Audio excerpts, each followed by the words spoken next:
Welcome to the video blog. We're at the EXL Pharma Communications Conference, and I'm here with Lisa Bodell. Lisa is founder and CEO of FutureThink. That's Welcome right. to the video blog. Thank you very much. Thanks for having me. Great. Now, when people think of futurist, it's like, okay, who's going to win the All-Star game tonight? I can Or definitely who tell will you be that. president? Oh, who will win the All-Star game tonight? Somebody will be winning. One of the teams will win.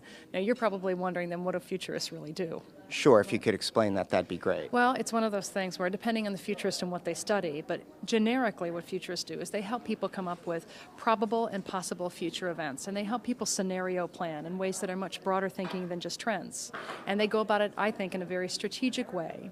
They look at social trends, technological trends, environmental trends, economic trends, political trends, and how all those things come together to affect you in much larger ways than in just 6 months, but maybe in 10, 20 years. Great. Now, we can start talking in the larger sense for businesses and then maybe boil it down to communicators. Absolutely. But as a whole, are businesses not looking closely enough at where things are going to be down the line? Is it maybe too short-term a look, or they just don't know how to really assess what's probable to happen in the future? Well, the answer is yes. It's both. It's Okay. both. No, I think there's a couple things playing here. People have abandoned strategic planning in the traditional 5 and 10 years because they have the pressures of Wall Street. I believe that they've got to make their quarterly earnings, so everyone's got to get the next iPod by the next quarter, and it's just unreasonable. But those are the pressures and the realities, so people aren't thinking as far in advance as they really need to, and therefore they succumb to shorter-term trends. I think that there's room for people to be doing a better job planning. I think there's a trend that's starting to get people back to the 1 and 2 year planning because it's just more realistic, and frankly, it's a more effective way for people and communicators to operate. Right. Now, there can be so many random events that intervene that change things. Right. If you're doing longer-term planning, how do you strategize for the unknowable? Or is there a way you can know better what might be happening? Well, it's a good question because that's the problem with unknowable events is that you don't know what you don't know. But one thing the futurists would look at, or innovators that are trained in that strategic discipline, they look for wild cards and they look for weak signals. And I'll tell you what that is. Weak signals are looking for the things that are the dots that aren't yet connected. So there might be something out there that might be a social trend or a technical trend that they'll build into a scenario that you should just look at just in case. Then they think about what are all the wild card possibilities. 9/11 was a wild card.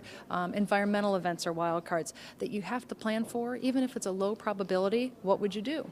And what's neat about the scenarios they come up with is you don't know what the future could bring, but if you know the probabilities of different scenarios and at least think about alternative outcomes, then you can be prepared if you bet on plan A, but plan B happens, at least you already had a discussion about it and you have an inkling of how you might move ahead. Right. That's what it's about. So let's talk about for communicators now, and you gave a very interesting presentation that had the room paying a lot of Thank close you. attention, which is always a good thing to be able to take command it. that I'll attention. take it. Exactly. Yeah, thank we you. settle for we get more people there at the end than at the beginning. That's always a good measurement tool.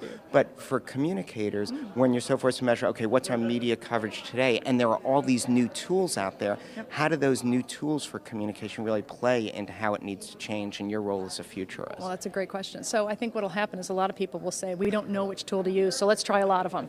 Right? And I think we become overwhelmed with information. I don't think we should abandon the ways that we measure right now because those are things we can track and history is the future. You should always use those measures. But where I think people get caught up is they either measure too much or they only measure some end results. And I'll give you an example of what I mean. So some people think they should only measure their communications or their innovation efforts by revenue generated, time to market that was faster. Those are very important things. But the other things that communicators can look at, obviously, is percent increase in participation. Time length of participation, has it increased or decreased over time?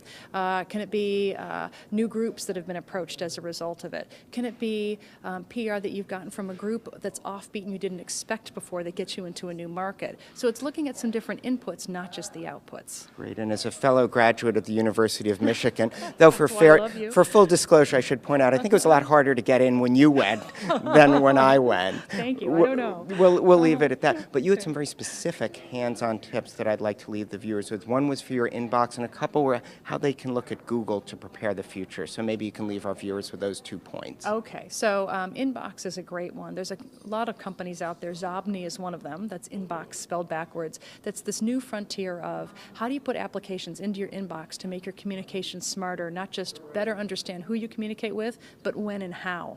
So getting those applications onto your desktop like Zobni, which is, again, Inbox spelled backwards, will help people understand the new frontier, the inbox. The other one that's interesting, a simple tip of if you want to know what the future is, go and Google it. So one of the quick things that we tell people to do is, let's take digital media as an example, and type that into Google, and then add a time frame on it, let's say 2015 or 2020. And when you click go, see the results that come up and dig deep. You're going to get results from things like students, think tanks, academia, PowerPoint presentations, blogs, competitor results, and it's all out there for the taking if you just know how to Google it. Great, and in my rough attempt as a futurist as we wrap this up, just put your name in the year 2020 and see what'll be happening in your life at that point. Lisa, thanks so much for being with us. Thanks for having me, I appreciate it.